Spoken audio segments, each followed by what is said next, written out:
Glória a Deus. Eu quero compartilhar com vocês hoje sobre umas coisas que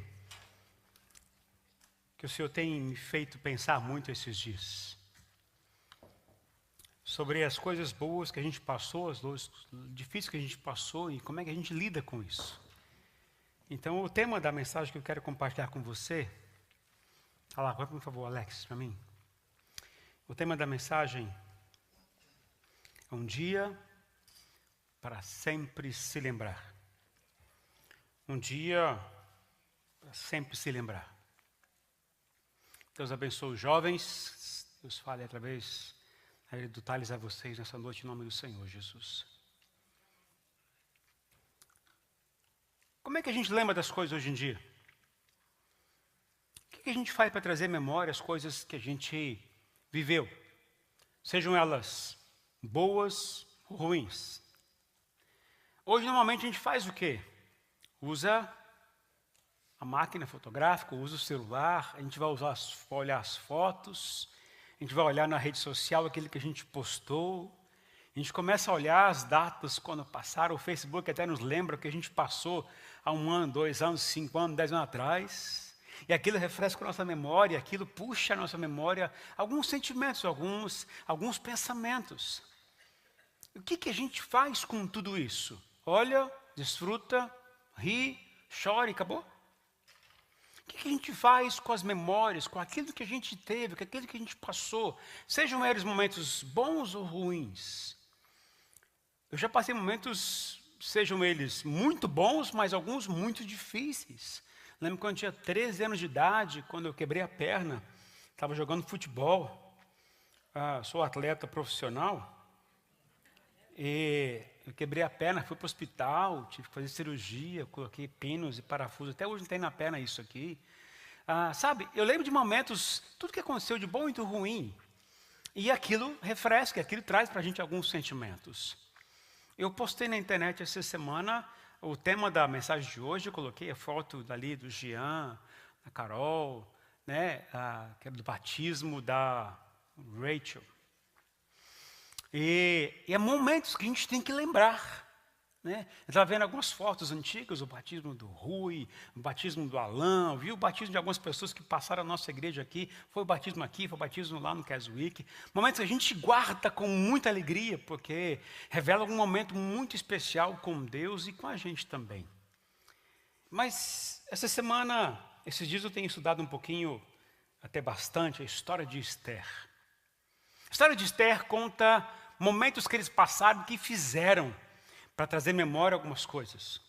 O povo de Israel, o judeu, ele tem algumas práticas que são maravilhosas para a gente e que a gente pratica não com tanta frequência como eles colocam o coração naquilo. Mas eles têm algumas festas que marcam a vida deles e são festas que não são de hoje, são festas muito antigas. Por exemplo, a Páscoa. A Páscoa aconteceu lá há muitos anos, na época de Moisés, e até hoje eles celebram a Páscoa. Mas existe uma outra festa que está escrita no livro de Esther, que também é muito importante, que até hoje eles celebram, que é a festa do Purim. Alguém já ouviu falar dessa festa? Festa do Purim. Eu vou explicar para vocês essa festa, mas antes, quero pedir que você preste muita atenção, que eu vou contar alguns detalhes importantes da história de Esther e que revelam exatamente a importância que eles dão para esse momento tão crucial para eles. O livro de Esther tem alguns personagens. Que é Esther, que é uma judia que se tornou a rainha Medo-Persa. Tem Mardoqueu, que é o primo de Esther, que era uma pessoa que educou Esther, criou Esther, que foi uma pessoa muito importante para todo o império. Tem o rei Assuero ou o rei Xerxes, os nomes são só de conotação, de ênfase. E tem um outro chamado Amã, que era o primeiro-ministro do rei Assuero. Esses 4 personagens são os principais na história de Esther.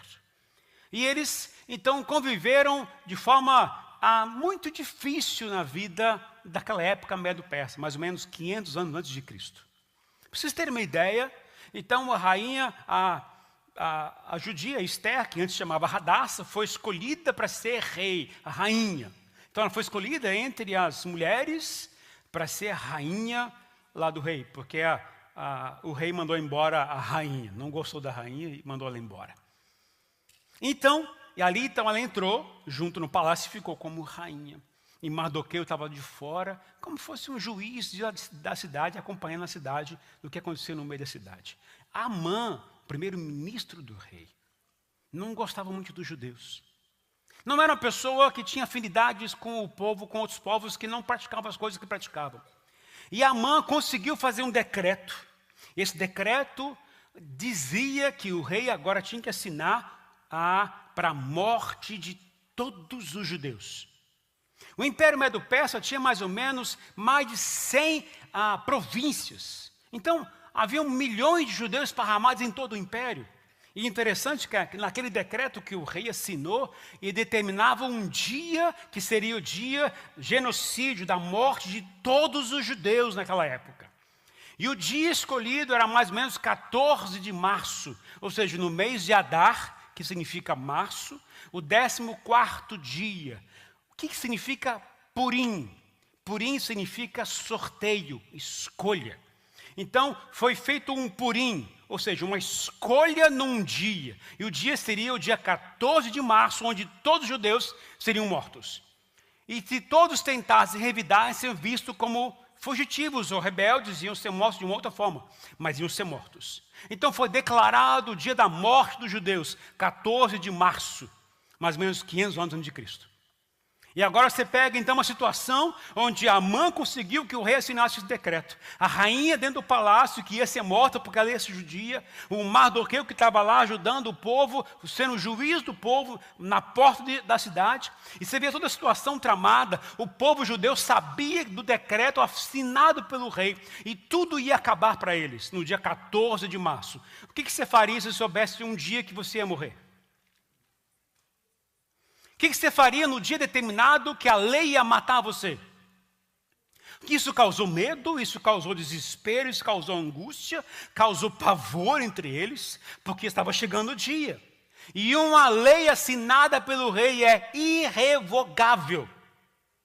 Era impossível de mudar essa lei. Então o que aconteceu? A história conta que Deus interviu através de Esther e de Mardoqueu, para que o rei assinasse uma nova lei, dando direito ao judeu a lutar para viver. Porque a lei dizia que eles iam morrer sem poder lutar, sem poder reagir. Mas agora então o rei assinou uma nova lei, que foi decretada por Mardoqueu, para que os judeus pudessem lutar e ali sobreviver. Então, essa história que a gente tem no pano de fundo, e Deus ali abençoou que nenhum judeu morreu, e todos os inimigos dos judeus foram mortos naquela época. A festa do Purim é a lembrança do livramento que Deus deu, a morte de todos os inimigos dos judeus naquela época. E até hoje eles celebram isso.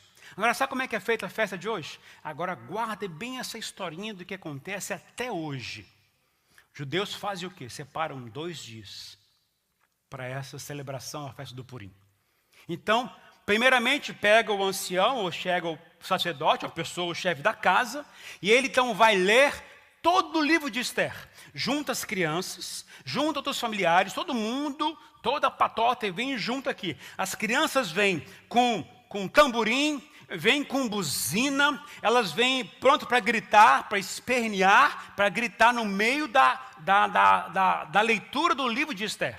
Enquanto tu está lendo a história de Esther, quando o homem cita o nome de Amã, nesta hora há uma gritaria, abate os tamborins, eles começam a gritar, a espernear, porque o inimigo se levantou para cair. Aí a história continua. E toda vez que liam o nome Amã, há uma gritaria enorme. Isso acontecia no primeiro dia da festa. E todo mundo se juntava para comer, mas tinha um momento da leitura da história de Esther. No segundo dia, o que eles faziam? Já tinham lido toda a história. Agora é a hora de celebrar a vitória que Deus deu a eles. Sabe de que maneira? Entregando presentes para eles. É como se fosse o Natal nosso, onde a gente entrega presente um para o outro. Isso acontece também nas famílias, a celebração da festa do Purim. Tudo para lembrar. Agora, guarde bem essa historinha do que acontece, porque nós vamos falar muito sobre ela durante a mensagem. Ou seja, reúne a família, conta a história, eles fazem isso todos os anos. Isso aconteceu há 500 anos antes de Cristo. E até hoje é celebrado essa festa. Consegue imaginar quanto tempo? 2.500 anos. Contando todo ano a mesma história. E trazendo a compreensão de que o povo foi liberto, foi salvo por uma intervenção de Deus, usando duas pessoas, que era a rainha Esther, que era Mardoqueu. Mardoqueu se tornou o primeiro-ministro, porque Amã foi morto, de uma forma muito drástica. Então, entendida a história, agora eu vou pregar para vocês esta noite. A história é das coisas mais maravilhosas dessa vida. Então, eu quero dizer para vocês o seguinte, vamos ler Esther capítulo 9, os versos 17 em diante. Esther capítulo 9, ou seja, os últimos 2 capítulos, eu vou ler uma parte deles para compartilhar com vocês. Esther 9, dos versos 17 em diante.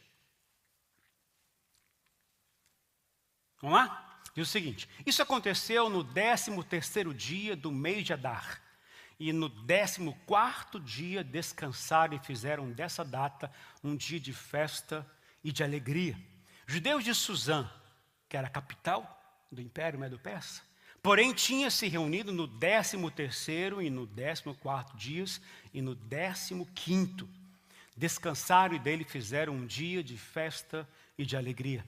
Por isso, os judeus que vivem em vilas e povoados comemoram o 14º dia do mês de Adar como um dia de festa e de alegria, um dia de troca de presentes. Mardoqueu registrou esses acontecimentos e enviou cartas a todos os judeus de todas as províncias do rei Xerxes, próximas e distantes, determinando que anualmente se comemorassem o 14º e o 15º dia do mês de Adar, pois nesses dias os judeus livraram-se dos seus inimigos. Nesse mês, a sua tristeza tornou-se em alegria e o seu pranto num dia de festa. Escreveu-lhes dizendo que comemorassem aquelas datas como dias de festa e de alegria, de troca de presentes e de ofertas aos pobres. E assim os judeus adotaram como costume aquela comemoração, conforme o que Mardoqueu lhes tinha ordenado por escrito. Pois Amã, filho do Agadita, Emadata, o inimigo de todos os judeus, tinha tramado contra eles para destruí-los e tinha lançado o pur, isto é, a sorte para a ruína e a destruição deles. Mas quando isso chegou ao conhecimento do rei, ele deu ordens escritas para que o plano maligno de Amã contra os judeus se voltasse contra a sua própria cabeça e para que ele e seus filhos fossem enforcados. Por isso, aqueles dias foram chamados Purim, da palavra pur, considerando tudo estava escrito nessa carta, o que tinham visto e o que tinha acontecido. Os judeus decidiram estabelecer o costume de que eles e os seus descendentes e todos os que se tornassem judeus não deixariam de comemorar anualmente esses 2 dias, na forma prescrita e na data certa. Esses dias seriam lembrados e comemorados em cada família de cada geração, em cada província e em cada cidade, e jamais deveriam deixar de ser comemorados pelos judeus. E os seus descendentes jamais deveriam esquecer-se de tais dias. Então a rainha Esther, filha de Abiail, e o judeu Mardoqueu escreveram com toda a autoridade uma segunda carta para confirmar a primeira acerca do Purim. Mardoqueu enviou cartas a todos os judeus das 127 províncias do Império de Xerxes, desejando-lhes paz e segurança, e confirmando que os dias de Purim deveriam ser comemorados nas datas determinadas conforme o judeu Mardoqueu e a rainha Esther tinham decretado, estabelecido para si mesmos. Para todos os judeus e para os seus descendentes, e acrescentou observações sobre tempos de jejum e de lamentação. O decreto de Esther confirmou as regras do Purim, e isso foi escrito nos registros. O rei Xerxes impôs tributos a todo o império, até sobre as distantes regiões costeiras, Todos os seus atos de força e de poder e o relato completo da grandeza de Mardoqueu, a quem o rei dera autoridade, estão registrados no livro das crônicas dos reis da Média e da Pérsia. O judeu Mardoqueu foi o segundo na hierarquia depois de Xerxes, do rei Xerxes.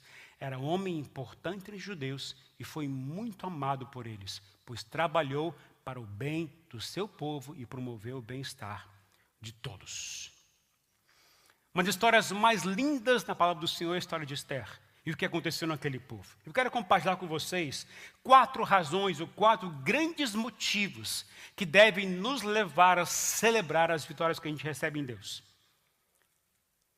4 grandes motivos. Primeiro grande motivo que a gente tem que celebrar ao Senhor é o fruto da vitória. O fruto da vitória. Se a gente for ler o texto, você vai perceber que existe na palavra de Deus ali várias vezes as frases dias de alegria e de festa. Aquele povo sabia o que era celebrar, aquele povo sabia o que era cultuar, aquele povo sabia como se reunir para comer, dançar, pular. Eles faziam isso com muita ênfase, porque eles sabiam que estavam cultuando, que estavam celebrando. Quando a gente vem à igreja e celebra a Santa Ceia, como é que a gente faz normalmente? A gente vem meio retrospectivo, alguns vêm tomam a Santa Ceia como se fosse um velório, triste, Jesus morreu, mas a Santa Ceia é uma lembrança que Jesus ressuscitou também. A gente tem que lembrar que existe alegria nesses momentos que são importantes da vida cristã. E esse povo celebrava com muita alegria. Quando eu lembro disso aqui, eu lembro dos judeus, os africanos. Os africanos vão para o culto sabendo que vão cultuar o Senhor 5, 6, 7, 10 horas no dia. Você conseguiria imaginar ficando no culto 10 horas? Você gostaria? Você ficaria 3 horas cultuando, pulando, dançando de alegria? Esses são os africanos, a cultura deles. Os brasileiros também têm muita alegria. A gente é muito alegre também em muitas coisas. A celebração de um campeonato de futebol, ou na festa de aniversário de alguém, ou em algum momento a gente canta, pula, ri, faz tudo isso. A gente tem que fazer isso também com um propósito claro, para adorar aquele que venceu a morte, aquele que ressuscitou, aquele que está vivo, aquele que é rei dos reis. A gente também tem que celebrar essas coisas. Festa e mais festa. Mas algo que o Senhor me ensina nessa história, que eu quero que você guarde muito bem, que não há como desfrutar da alegria da vitória sem passar por todo o processo de lutas. Não há como você festejar se você não passou por momentos de grande dificuldade. Isso é que eles estão ensinando. Eles lembram até hoje do que aconteceu há 500 anos antes de Cristo. Eles sabem o que é sofrimento. Queridos, eles iam ser todos mortos. Não ia sobrar um judeu, era o decreto do rei. O rei, a lei dele é irrevogável. Se imagine se saísse uma lei do presidente americano dizendo que todo brasileiro tem que morrer, que morasse nesse lugar. Como é que a gente ia reagir? Alguns iam fugir, não é? Mas fugir para onde? Esse povo ficou lá e buscou a Deus, buscou alternativas com a rainha Esther, buscou alternativas com Mardoqueu, e Deus trouxe sabedoria a eles para como reagir nessas horas. Eles sabem o que é sofrer, sabem o que é padecer, o que é ser perseguido, o que é viver diante de um decreto. Pensa agora na sua realidade, na sua vida. Você passou momentos que são difíceis na sua vida, não já passou? Às vezes um desemprego, às vezes uma crise de saúde, às vezes uma perda de alguém muito querido, às vezes um grande conflito na sua vida. Aquilo traz em você alguns certos desarranjos, algumas coisas que mexem com você na sua emoção, na sua mente. E esse povo sabia o que era vitória pelo que sofreram. A primeira coisa que eles me ensinam é o fruto da vitória. Tem a ver com aquilo que a gente venceu. Isso me lembra um texto da palavra do Senhor, que está lá na carta aos Gálatas, capítulo 5, o que Paulo falou sobre o fruto do Espírito. Lá diz o seguinte, Gálatas 5, 22 e 23. Mas o fruto do Espírito é amor, alegria, paz, paciência, amabilidade, bondade, fidelidade, mansidão e domínio próprio. Contra essas coisas não há lei. Agora, interessante que esse texto está falando sobre fruto, consequência de um relacionamento, consequência de uma vivência, consequência de passar momentos. Que momentos foram esses? De vencer as obras da carne. O fruto do Espírito você só vai adquirir quando você vencer algumas coisas que estão impregnadas na sua carne, na sua própria vontade. Porque olha só, os versículos anteriores a esse texto, o fruto do Espírito lá em Gálatas 5, 19 a 21, diz o seguinte: as obras da carne são manifestas: imoralidade sexual, impureza, libertinagem, idolatria, feitiçaria, ódio, discórdia, ciúmes, ira, egoísmo, dissensões, facções e inveja, embriaguez, orgias, coisas semelhantes. E eu os advirto, como antes já os adverti: aqueles que praticam essas coisas não herdarão o reino de Deus. O que Paulo está ensinando é que a gente tem que vencer algumas batalhas internas nossas. A gente tem que vencer algumas lutas, travar algumas lutas internas que envolvem as obras da carne. Tudo que tem a ver com o meu egoísmo, tem a ver com o meu orgulho, com a minha vaidade, com as minhas brigas, com as distensões, aquilo que é tramado no casamento, que dificulta a vida conjugal, aquilo que é tramado na sociedade, que tramam contra a sua vida, falam mal de você, querem destruir sua vida. Tudo aquilo que é armado para tentar acabar com você, e aquilo que o seu coração permite ser contaminado. Você tem que vencer isso. O Senhor não quer que a gente brigue com ninguém. O Senhor quer que a gente tolere as pessoas. O Senhor não determina que a gente que bata, brigue com as pessoas. O Senhor nos mandou amar os inimigos. Como é que eu venço tudo isso? Fazendo morrer a minha carne, aguentando o sapo, fechando a boca, contando até 1000. Quando eu venço tudo isso, aí sim eu vou herdar e receber do Senhor o fruto do Espírito. Versículos seguintes.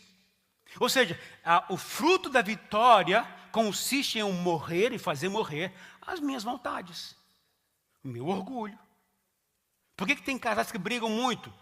Puro orgulho. Por que existem tantas pessoas que não conseguem conviver umas com as outras? Puro orgulho. O orgulho. E eu tenho que fazer morrer isso. Por que tem pessoas que não conseguem pedir perdão? O orgulho. E vou dizer o seguinte, a palavra do Senhor foi clara aqui. Aqueles que praticam essas coisas, ou seja, que ainda não trataram essas coisas, correm um grande risco de não herdar a vida eterna.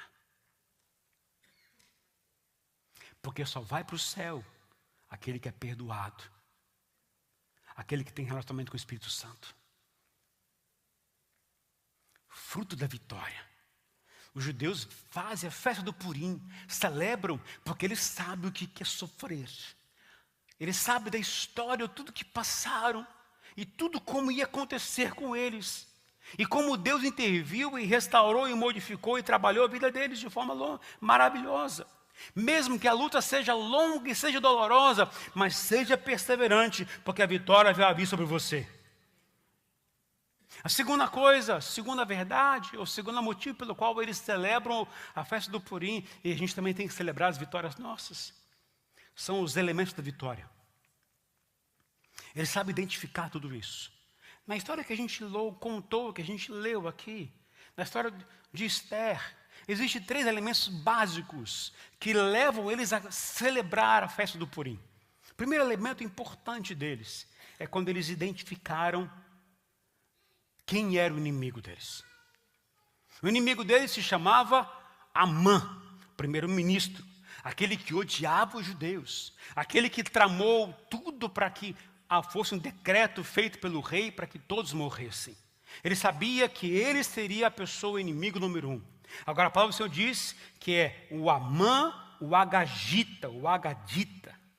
O que significa isso? Fazendo referência a Agag. O que é Agag? O rei dos Amalequitas. Quem é esse povo? São os inimigos que tramaram destruir o povo de Deus quando estava no deserto. Ou seja, não é um povo novo. Não surgiu um motim novo para destruir os judeus.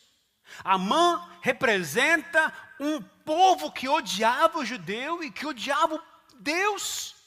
E isso já era muito antigo, porque na época de Moisés. Então, com a morte de Amã simboliza que a morte de todo aquilo que foi tramado lá atrás, onde Deus disse, mate todos eles não mataram os amalequitas. Agora está se concretizando na vida deles. A vitória estava simbolizada na morte de Amã e todos os seus inimigos. Eles sabiam como é que era vencer umas coisas, como se vence isso.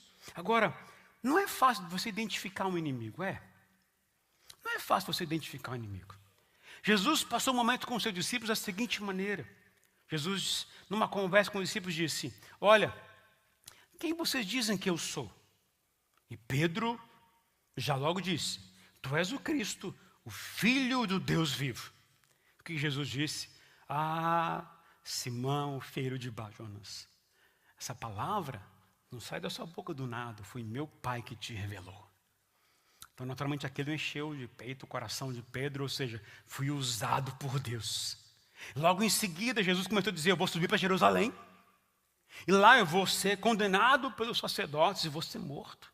Aí Pedro chama Jesus no canto, está lá em Mateus 16, chama no canto e repreende Jesus. Jesus, isso não vai acontecer com você.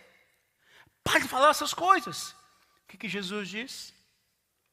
Retire-te daqui, Satanás. Jesus olhou para Pedro, no olhar de Pedro, e disse, Satanás, bate em retirada. Sabe o que eu aprendo aqui, queridos? É que Jesus sabia distinguir a voz de Pedro e a voz do diabo. Jesus sabia distinguir aquilo que poderia supostamente ser bom, mas que poderia atrapalhar a sua vida. Então ele dizia, isso eu não quero para a minha vida. E eu aprendo umas coisas muito sérias. Tudo que nos tira do propósito determinado por Deus. Não importa se vem com uma voz mansa, de pessoas queridas e amadas, de circunstâncias favoráveis, precisa ser repreendido imediatamente. Não podemos permitir com que a voz do inimigo possa tirar a gente do foco de Deus. Está passando uma luta, o Senhor me ensina a, em tudo, dar graças. Está passando uma dificuldade, o que eu tenho que fazer? Orar sem cessar. Está passando uma grande luta, lembre-se, Deus, Ele é o Deus Todo-Poderoso. Os judeus lembraram do grande eu sou, aquele que os livrou da morte, do genocídio. E lembro até hoje disso. Por mais difícil tenha sido a história deles naquele momento, mas Deus, Ele é soberano, Ele controla tudo e todos. Está sobre todos e vai na frente de todos. Então, o primeiro elemento é identificar quem é o inimigo. Como é que eu consigo identificar isso? Preciso ter mais intimidade com Deus. Mais intimidade com a palavra de Deus. Porque a palavra de Deus vai me ensinar. Como é que eu vou saber se aquilo é propósito de Deus ou não é propósito de Deus? Se não é propósito de Deus, tem que repreender na hora. Se é propósito de Deus, eu tenho que dizer, opa, vou seguir isso aqui. O segundo elemento da vitória é que eles reconhecem muito bem, diz respeito a um novo decreto emitido pelo rei. Um novo decreto. Interessante é você olhar essas coisas e fazer a comparação com o que Jesus fez. Quando Jesus veio a este mundo, havia uma lei sobre a sociedade. A lei é, todos estão condenados à morte eterna. A lei que existe na sociedade que é, não existe alternativa de como você pagar os seus pecados. Não há como garantir a vida eterna. Isso era a lei que existia. Mas quando Jesus veio, o que Ele fez? Jesus morreu naquela cruz, ressuscitou, e Ele trouxe uma nova lei ao povo. A nova lei é aqueles que creem e me aceitarem como Senhor e Salvador. Eu dou o direito a vocês de terem garantia de vida eterna. Ou seja, a lei antiga já não tem mais força sobre você. Agora, a lei nova, ele pode mudar a sua história se você aceitar. Mas a lei nova envolve você lutar por isso, batalhar por isso. Na época de Esther, a lei era, os judeus vão morrer no dia 14 de março. A nova lei é, todo judeu vai ter o direito de reagir e de lutar pela sua própria vida. O que isso me ensina? Que Jesus, quando Jesus morreu na cruz por mim, me ressuscitou, Ele me deu o direito de lutar agora pela minha vida. Escolher o futuro que eu quero para a minha vida. Eu devo escolher o caminho de Deus para que eu possa garantir minha vida eterna. Se eu não escolher o caminho de Deus, eu vou viver na morte eterna, na lei antiga. E quando a morte vier, não há para onde eu ir. Mas a nova lei me traz vida e vida eterna. Posso ouvir um amém? Terceira coisa, esse terceiro elemento de vitória deles, estava no enforcamento de Amã e seus filhos. Queridos, a nova lei dizia que Amã e todos os seus 10 filhos deveriam ser enforcados. Por que enforcados? Porque quando Amã escreveu a lei, determinou que Mardoqueu fosse enforcado. E o rei assinou aquilo. E agora, com a nova lei, o rei inverteu. Sabe o que o rei fez? Agora disse, você que determinou como deve ser a lei, você vai sofrer por ela. Você queria que Mardoqueu fosse enforcado, agora você vai ser enforcado. Não somente você, todos os seus 10 filhos vão ser enforcados. E todo o povo que era inimigo de Israel ia morrer naquele dia. Então o que aconteceu? Exatamente isso. Amã foi enforcado, os filhos foram enforcados, os inimigos foram mortos, para dizer e ensinar ao povo que há uma coisa que a gente tem que fazer, para que a gente tenha concluído a nossa vitória e possamos ter o fruto do Espírito. Temos que fazer morrer, colocar lá na cruz, tudo aquilo que atrapalha a gente. Amã foi colocado na forca. O que você precisa colocar na sua forca para que você viva a vontade de Deus? O que você precisa colocar na cruz para que você viva o propósito de Deus? O que você precisa colocar lá na cruz de Jesus para que você viva o plano perfeito de Deus para você? Talvez seja o seu orgulho, talvez a sua língua, talvez a sua vaidade, talvez a sua presunção, mas isso tem que ir para a cruz. Assim como foi Amã em todos os seus inimigos. Terceira coisa, terceiro motivo ao qual esse povo conseguiu vencer, comemorar a vitória, é a prática da celebração. E quanto mais se pratica, mais habitual se torna a gratidão e o reconhecimento.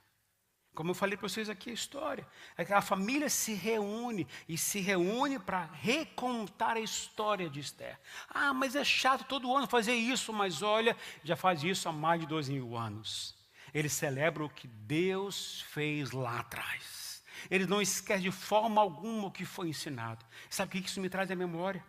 Quando o povo saiu do Egito, passou pelo deserto.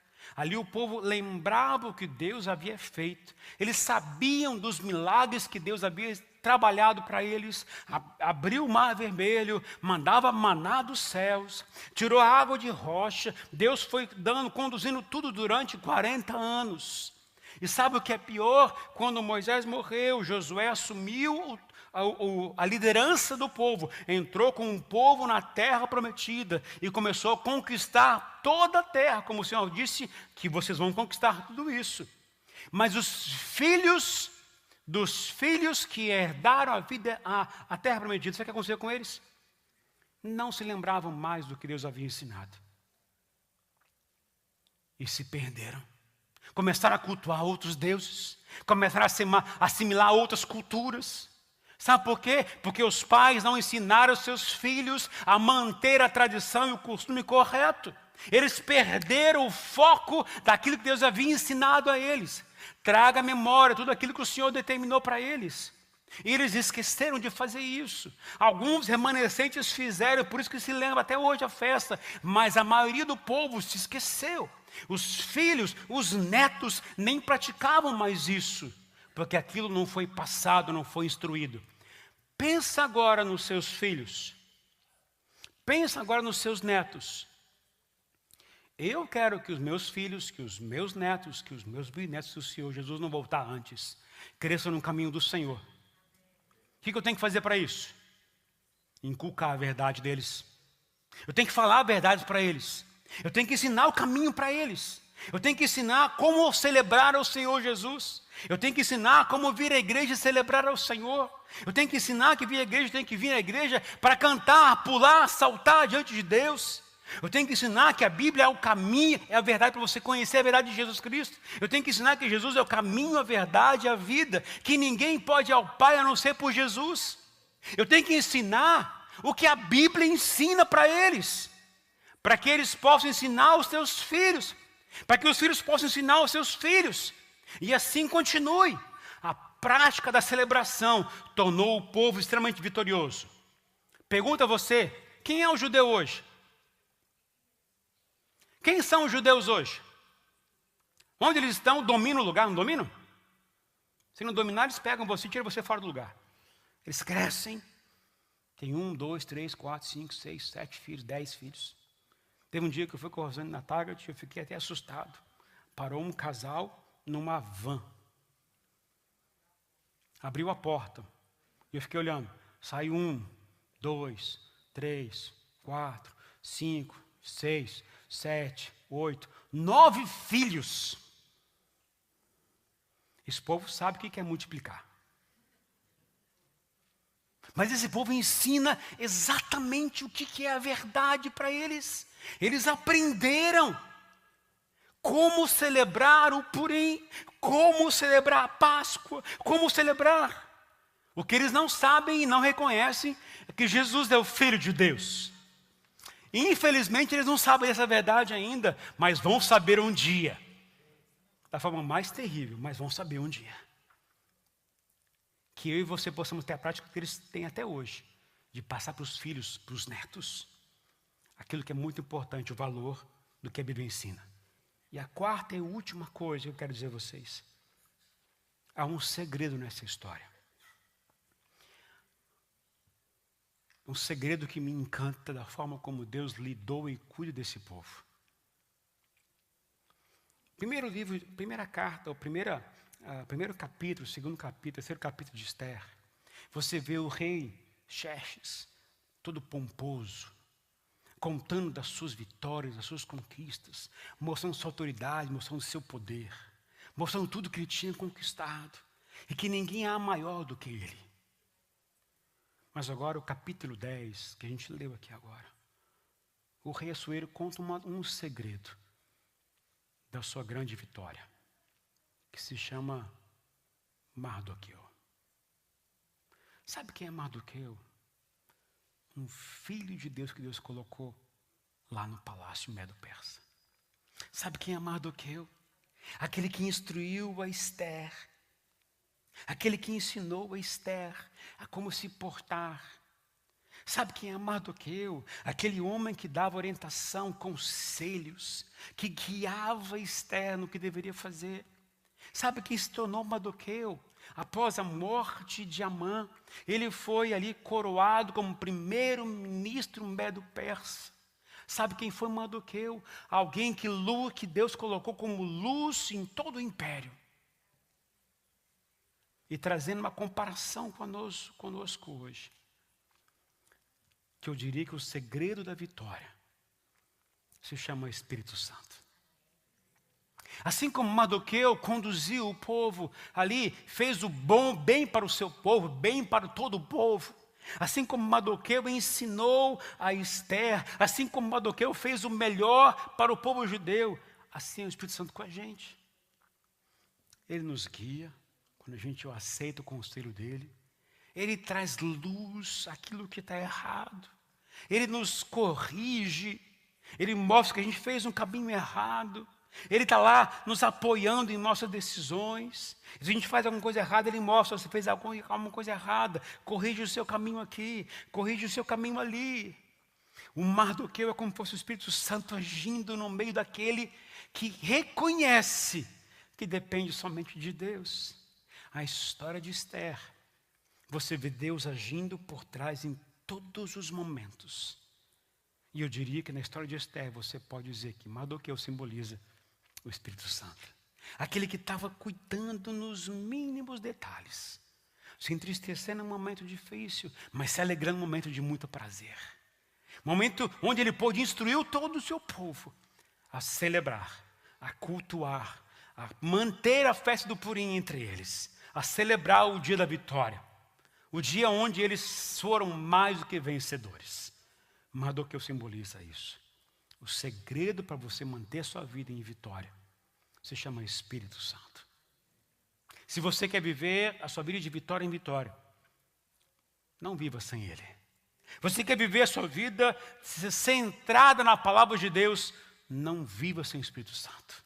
Se você quer viver a sua vida tendo perspectivas boas para você, não viva sem o Espírito Santo. Agora, não significa tê-lo quando você tem, não significa que você não vai passar lutas, que você não vai ter dificuldades, que você não vai ter perdas, que você não vai sofrer com doenças, com perseguições, não. Mas significa que em meio a tudo isso, você tem alguém sempre que estará com você. E vai te ajudar em tudo que você precisar. E se precisar de um escape para poder vencer, Ele vai te dar o escape. Se precisar de alguma coisa que Ele vai te dar como algo poderoso, Ele vai te dar.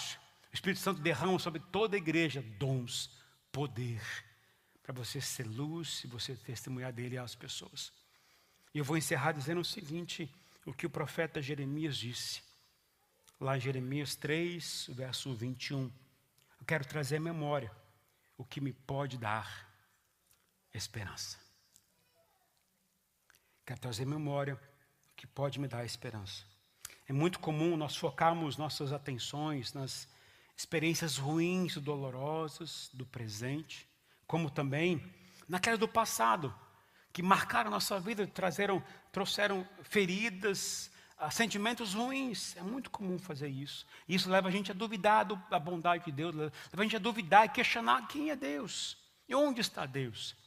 Agora, quando eu trago à memória o que o Senhor fez, não somente isso, mas quando eu ensino meus filhos a me apoiar e se apoiar na esperança que é Deus, eu vou vencer todas as dificuldades. Está ruim para você? Diga você, tem esperança. O Espírito Santo está com você. Está ruim, vai ficar melhor. A luta vai passar e você vai vencer sua dificuldade. Está muito complicado, lembre-se, os judeus sofreram muito e celebram até hoje a vitória que Deus deu a eles. Eu quero desafiar você a você ter uma prática na sua vida de celebrações. Quero desafiar você a você festejar aquilo que Deus fez por você. A você ensinar os seus filhos a celebrar, a festejar. Não somente na Páscoa, quando lembra de Jesus Cristo. Mas que você tenha momentos durante o mês ou durante os meses, você lembrar o que Jesus fez por você. Quando passar alguma luta na sua vida pessoal, vida familiar, lembre-se o que Jesus passou por você. Reúna a família. E ali, celebre ao Senhor, porque Ele já te deu vitória. Em nome de Jesus. Você precisa guardar isso e viver isso dessa forma. Porque assim você vai trazer não somente para você a bênção, mas aos seus filhos também. Eu tenho uma grande preocupação. Meus filhos permaneçam no caminho do Senhor. Meus netos que virão permaneçam no caminho do Senhor. E que a família permaneça fazendo tudo que Deus determinou. Assim eu creio que meus pais fizeram comigo também, com a minha irmã, com o meu irmão. Sempre inculcaram naquilo que era importante, que era primeiramente a Deus. Que eu e você façamos o mesmo. Porque fazendo assim, pode vir luta, mas você tem um grande eu sou com você. Pode vir dificuldade, mas você tem o Espírito Santo com você.